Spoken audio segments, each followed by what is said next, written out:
Os voy a contar una larga historia que llega, sin embargo, hasta nuestros días. Sus raíces son tan profundas como las que me unen a estas tierras andaluzas.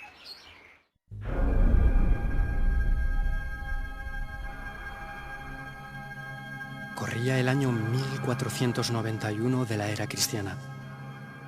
Las tropas de Fernando de Aragón e Isabel de Castilla, los reyes católicos, sitiaban el diezmado y postrer reino andalusí de la península ibérica, el reino nazarí de Granada y su ciudad majestuosa. Entre el reino castellano-aragonés y la dinastía meriní y saadí de Marruecos, Granada luchaba por mantener su independencia política y económica. Ese había sido su sino, desde que en 1237, 250 años antes, Muhammad ben Yusuf ben Nasser se proclamara primer emir de un reino granadino que se extendió desde Málaga hasta Almería.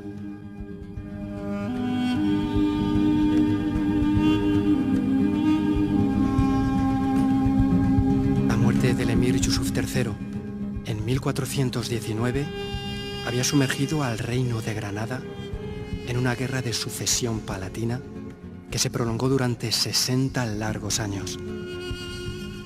El reino se desangraba. La crisis del comercio de la seda le sumergía en una profunda crisis. Debilitada, Granada estaba a merced del reino castellano-aragonés.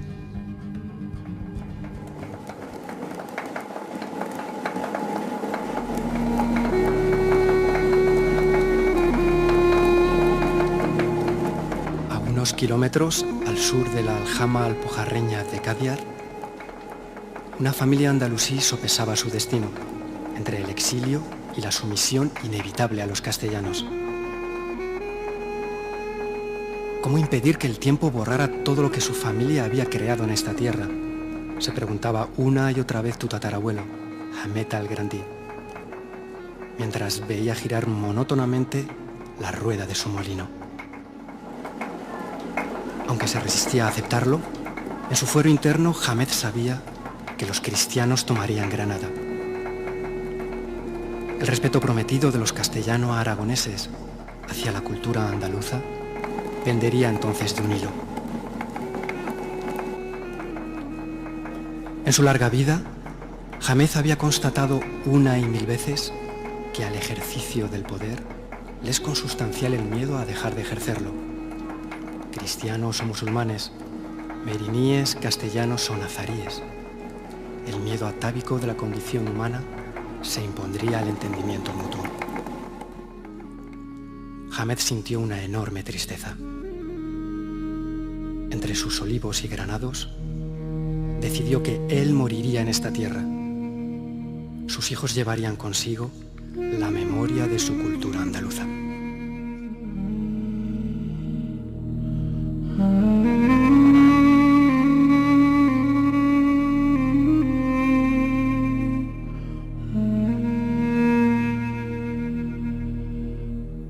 Días después de tomar su decisión, finalizado el trabajo, al atardecer el día, Hamed reunió a sus 4 hijos. Vosotros, hijos míos, les dijo, seréis los hijos de la nostalgia y del gozo.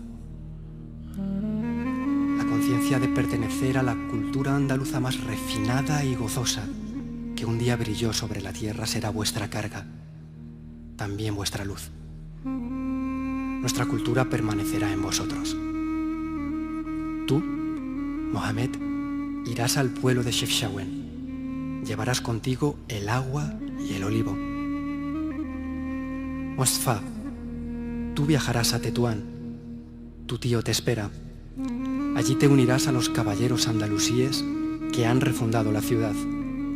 Llevarás en tu corazón el conocimiento, el arte y la música. En cuanto a ti, Abdalá, irás a la ciudad de Fez, la gran capital. Estudiarás la ley justa de nuestros hermanos, recordando siempre la paz, el equilibrio y la armonía que viviste en estas tierras, en estos campos. Fátima, mi pequeña, tú acompañarás a tu madre a Saleh. transmitirás a tus vástagos el orgullo andaluz que has conocido en esta casa. Al día siguiente, Mohamed, Mostafa, Abdalá y Fátima se pusieron en camino, sin saber que jamás volverían a ver todo lo que dejaban tras de sí: su padre, su casa, las tierras andaluzas que les vieron nacer y crecer.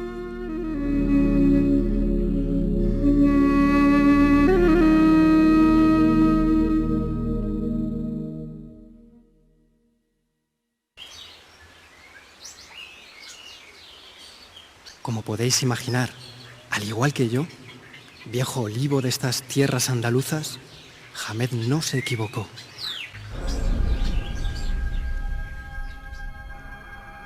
Meses después de la partida de su familia, el último rey nazarí, Boabdil, entregaba a los reyes católicos las llaves de la ciudad de Granada. En las capitulaciones, los reyes católicos se comprometieron a respetar la religión, costumbres y cultura de los andalusíes. Era el día 2 de enero de 1492. Ese mismo día, Boabdil y su corte partían hacia su exilio definitivo en la ciudad y reino de Fez. Sin embargo, el miedo, la desconfianza mutua, las diferencias frente a las semejanzas entre ambas comunidades fueron imponiéndose poco a poco en las generaciones posteriores. En el año 1502, el cardenal Cisneros imponía su criterio, firmando el edicto que obligaba a los andalusíes musulmanes a bautizarse y convertirse al cristianismo o exiliarse.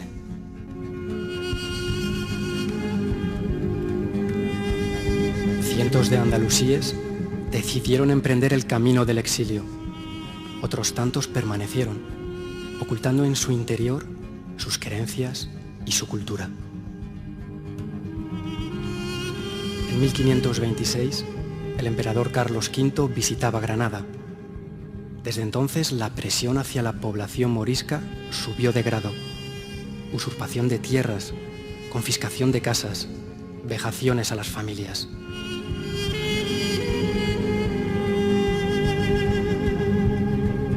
Y la tensión estalla.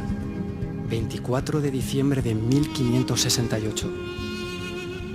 Los moriscos del antiguo reino de Granada se levantan en armas, desencadenándose la cruenta guerra civil de las Alpujarras.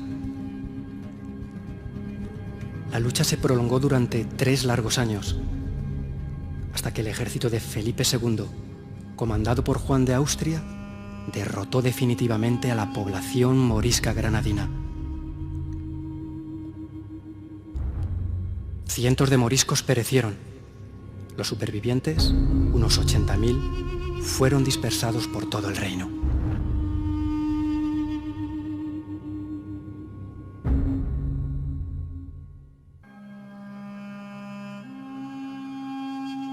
Con el imperio turco a las puertas de la Europa occidental, los moriscos españoles y andaluces se habían convertido en fuente de preocupación para los reyes españoles. Pensad que la batalla de Lepanto, entre la armada turca y la alianza europea, que frenó el avance otomano sobre la Europa occidental, se produjo en 1571. Frente a la riqueza de su producción, su comercio y su cultura, se impuso el temor a un colectivo, los moriscos españoles, que podían aliarse con los turcos en el mismo corazón del imperio cristiano más poderoso, el Imperio Español. Quizá esa fue más que ninguna otra la razón que llevó al rey Felipe III, en medio de fuertes tensiones, a firmar el edicto de expulsión definitiva de los moriscos. 300.000 súbditos fueron condenados al exilio. Comenzaba la mayor diáspora conocida de una comunidad hispana.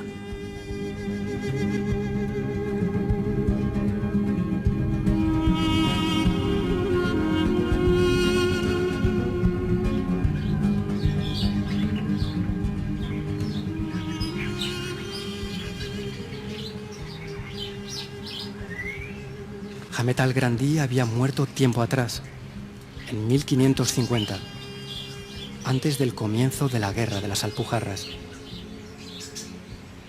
El destino le concedió la gracia de no ver cómo sus peores presentimientos, medio siglo antes, se cumplirían con dramática precisión. El miedo atávico de la condición humana se impondrá al entendimiento mutuo. ¿Recordáis aquel presagio? Los andalusíes como tal desaparecieron de Al-Ándalus. Sin embargo, su cultura pervivió durante generaciones y generaciones en el indeleble lugar donde la voluntad humana se hace inexpugnable: la memoria.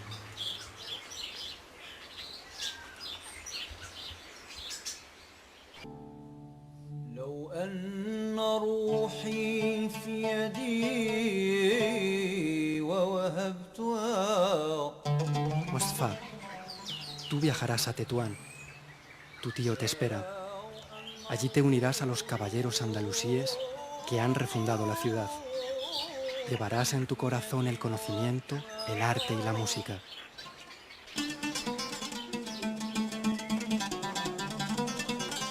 Mi familia Al-Mustapha Rezac el Grande llegó a Marruecos procedente de Granada, acompañando al mandarí que amplió Tetuán en 1493.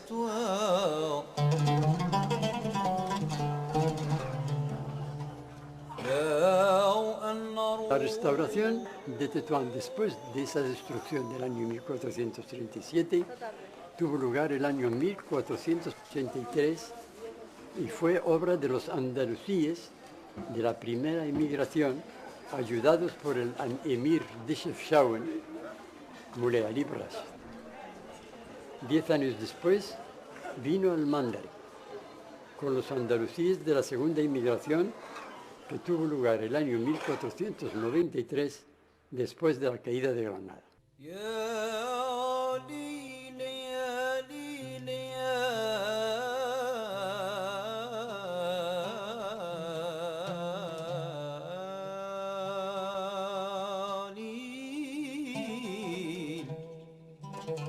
Los andalusíes no es que aportaran, es que realmente Tetuán, hasta la llegada de los andalusíes, era una alquería, era una aldea más, no tenía los caracteres de ciudad urbanizada.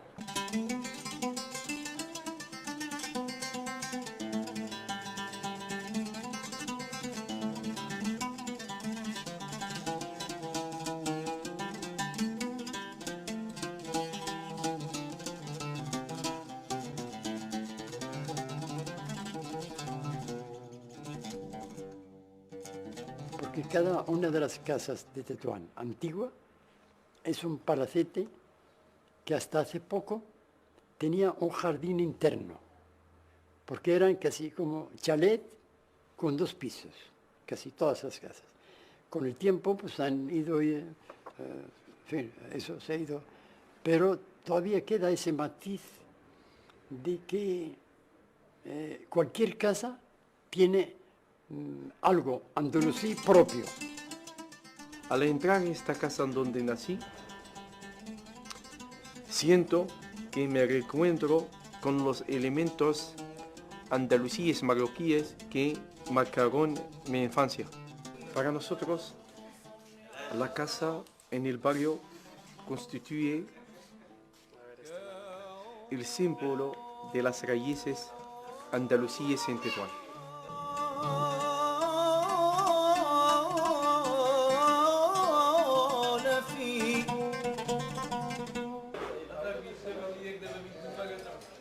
La personalidad del pueblo marroquí está construida sobre 3 dimensiones: la arábica musulmana, la amazighi africana y la andalusí. Mis amigos marroquíes, sean de origen andalusí o no, en el fondo llevan consigo la cultura andalusí, conscientemente o no. Hasta hoy día se practican costumbres, tradiciones andalusíes, ejemplo en la cocina, los dulces, incluso la paella, que es de origen andalusí, al-baqiyya. Otros ejemplos de las tradiciones andalusíes son las bodas, la música andalusí, la decoración de las casas. En nuestro idioma tetuaní, hoy día se practicaba en Andaluz hacía 5 siglos. Estudiando la historia del Andaluz contribuyó a difundir los valores de mi cultura andalusí, tolerancia, convivencia.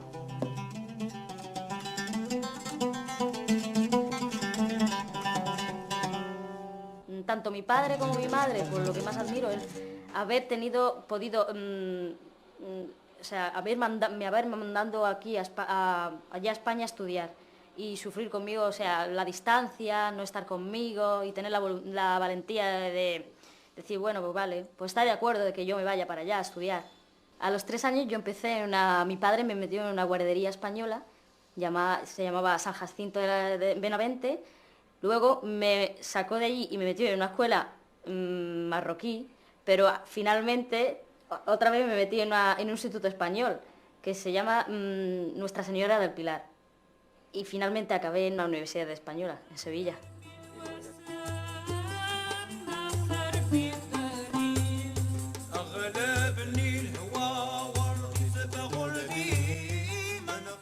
Con lo que más diferencio de la generación de mi madre, yo pienso que, en mi opinión, que se casaban muy jóvenes. Yo no estoy de acuerdo, pero vamos, yo creo que esa es la única diferencia, pienso yo. Yo no estoy de acuerdo de tener que casarse muy joven, pero vamos, primero la vida profesional para mí y luego pues ya la vida de casada. Tetuán, pues yo siempre me acuerdo de los cuadros de Benquirán.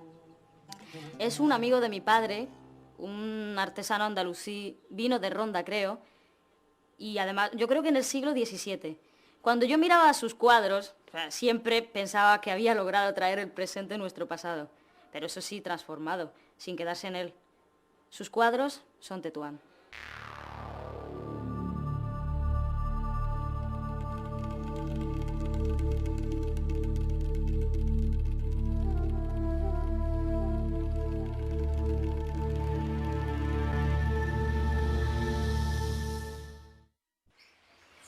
Tú, Mohamed, irás al pueblo de Chefchaouen. Llevarás contigo el agua y el olivo.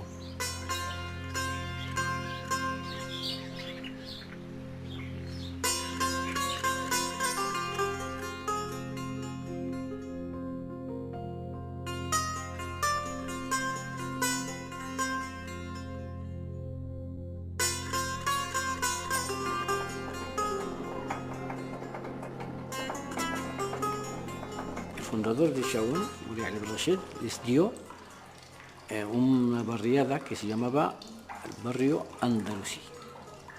Y todavía este barrio todavía sigue llevando el mismo nombre. Hasta el momento Chaouen reserva y conserva el color azul en las puertas de todas las casas.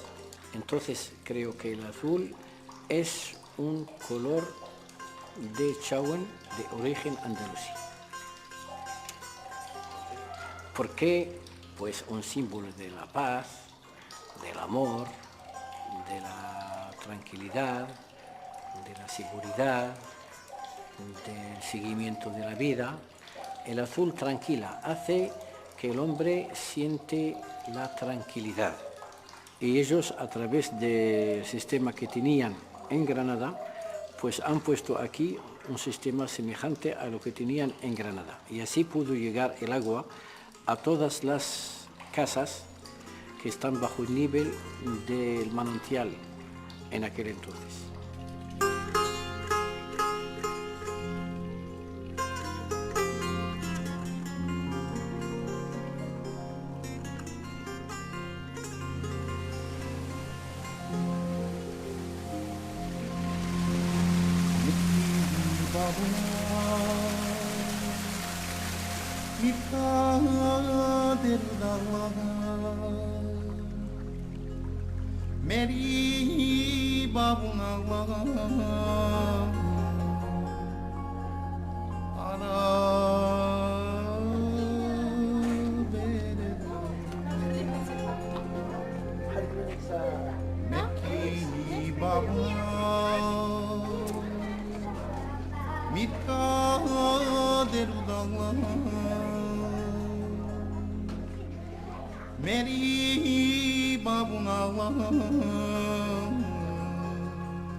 En cuanto a ti, Abdalá, irás a la ciudad de Fez, la gran capital. Estudiarás la ley justa de nuestros hermanos, recordando siempre la paz, el equilibrio y la armonía que viviste en estas tierras.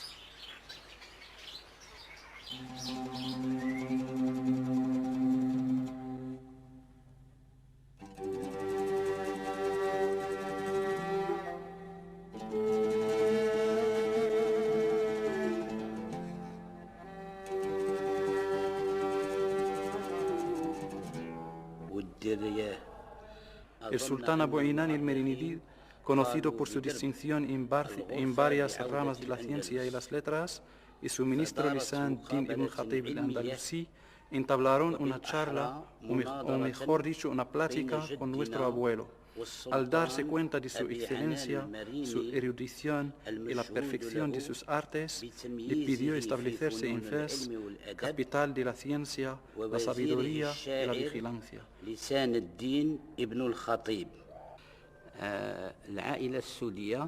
La familia de los Suda estaba siempre cerca de los responsables y dirigentes en el reino de Marruecos, porque los dirigentes amaban y favorecían a los sabios, y por su sabiduría, su justicia, su dominio de la oratoria y de muchas ciencias como la retórica y la gramática,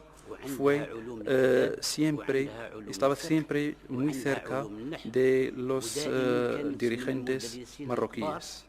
وهذا هو اللي جعلها على أنها تكون دائما قريبة للملوك وهذا ما جعلنا La riqueza andaluza se ve en nuestras casas marroquíes, en los tejados y los patios y los arcos, como forma arquitectónica muy espléndida. Y por eso nuestro amor aumenta más a todo lo andaluz.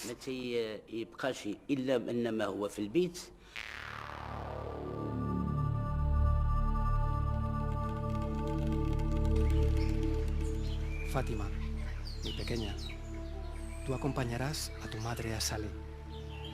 Transmitirás a tus vástagos el orgullo andaluz que has conocido en esta casa.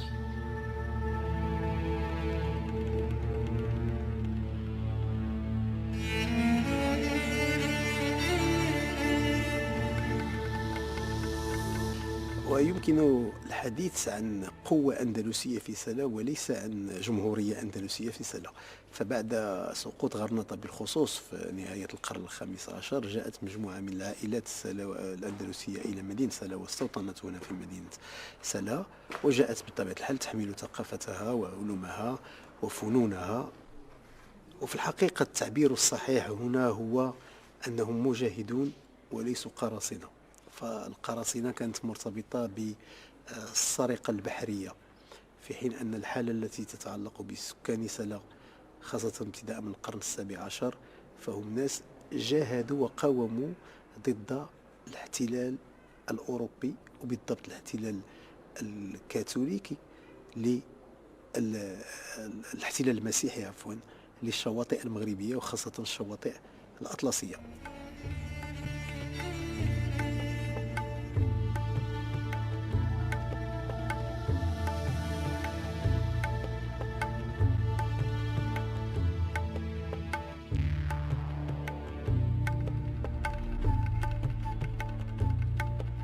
هناك مشكل في العلاقة بين الأسر الحاكمة في المغرب وبين العائلات الآتية من الأندلس.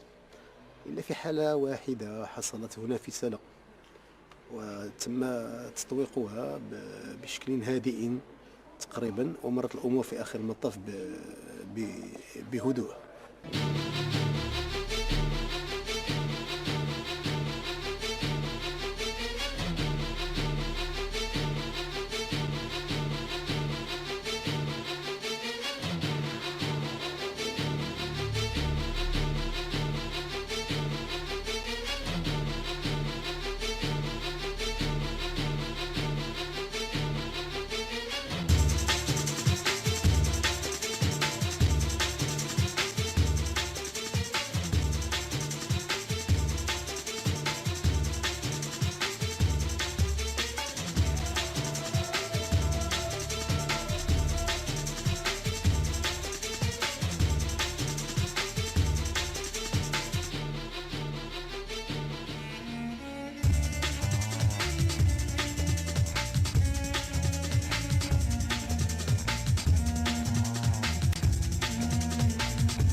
¿Os acordáis de la foto que enseñó mi padre en Tetuán?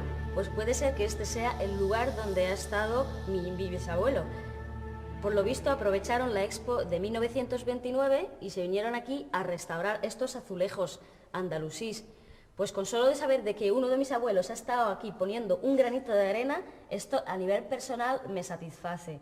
Y cada vez que vengo aquí a este sitio, pues me siento como en casa. Además, no me extraña que uno de mis amigos, o todos mis amigos aquí en Sevilla, me digan que soy muy sevillana porque algo en mis raíces tendría que tener o llevar en mi sangre. Los andaluces en general somos, ya me he incluido yo, no, son gente muy maja, muy simpática, porque yo creo que porque tienen raíces árabes y nosotros los árabes somos gente muy buena, muy hospitalaria, muy buena. Yo creo, me conocen como una persona alegre, que habla con todo el mundo.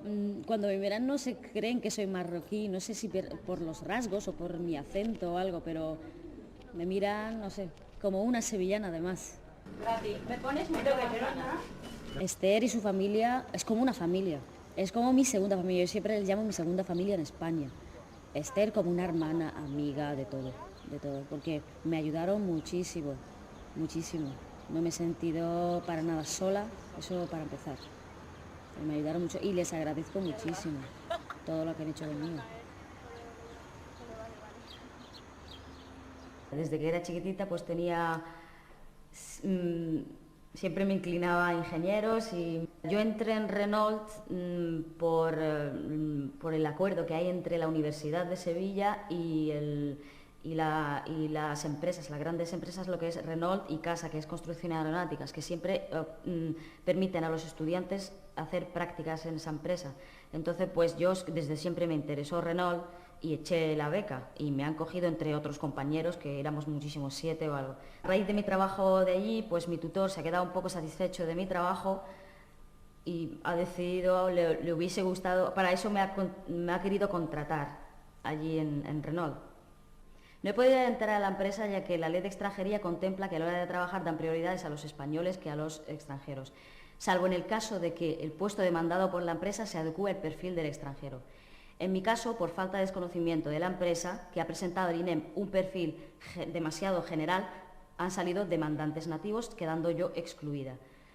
Pero como la empresa me quería a mí y por el INEM, que por falta de flexibilidad a la hora de rectificar del INEM, ha quedado el puesto vacante y yo sin el permiso de trabajo y sin la oportunidad de trabajar en España. Casi todos mis amigos a los que cuento esta historia pues no se lo creen, porque ellos dicen que yo soy más sevillana que nadie.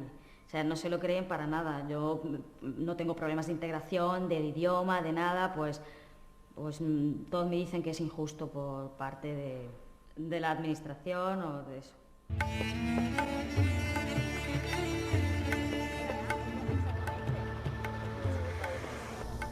Hoy me gustaría que se solucione mi problema, buscar un trabajo, ejercer y luego para que luego definitivamente volver a mi casa junto con mi familia, mi gente.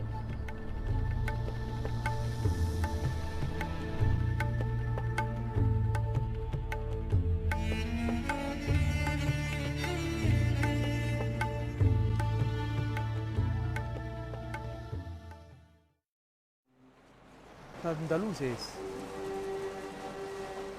allí donde viven, en Marruecos, en América Latina, en Andalucía misma, llevan siempre el corazón abierto, porque son descendientes de una cultura andalusí, islámica, que acepta al otro. La casa de mis antepasados, según la memoria colectiva que hemos heredado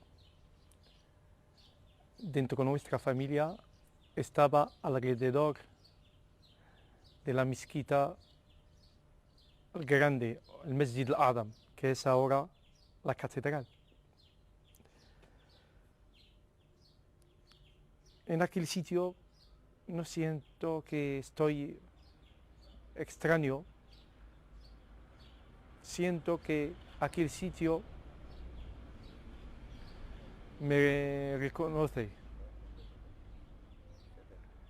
Y hemos conservado la llave de aquí a casa hasta 1860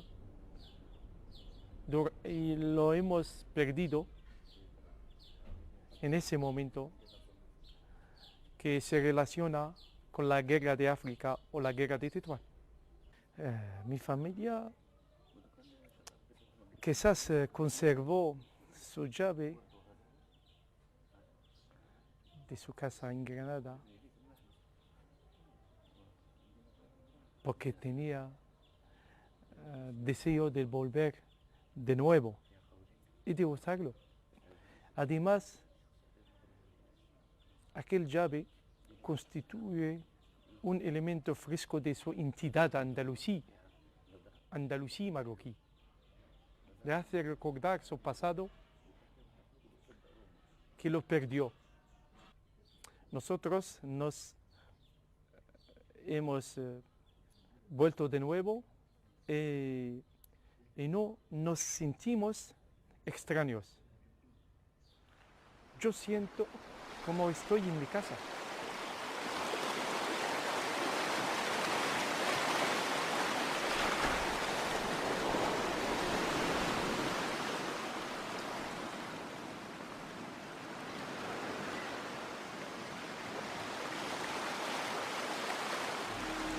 En mi vejez, solo encuentro una frase digna. Conservad el puente que nuestra historia común ha tendido entre nosotros, porque el resto, el tiempo se encargará de barrerlo.